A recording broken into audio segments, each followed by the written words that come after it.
Ankita, MS ওয়ার্ডে কোনো ওয়ার্ডকে hyperlink করার কি শর্টকাট মেথড জানা আছে?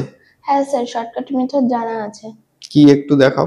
ফার্স্টে যেই শব্দটাকে আমরা সিলেক্ট মানে হাইপারলিংক করব সেটাকে আগে সিলেক্ট করে নেব ডাবল ক্লিক করে, তারপরে কিবোর্ড থেকে কন্ট্রোল প্লাস কে চেপে এখানে অ্যাড্রেস বক্স খুলে গেছে, এখানে এবার অ্যাড্রেস লিখতে হবে।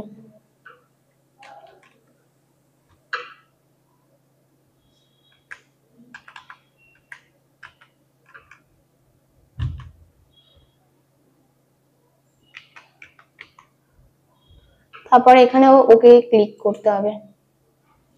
তারপরে যে শব্দটা এই যে নীল হয়ে গেছে, এটা কন্ট্রোল প্লাস ক্লিক করলে আমাদের ওয়েবসাইট খুলে যাবে। আচ্ছা, ওকে, থ্যাংক ইউ।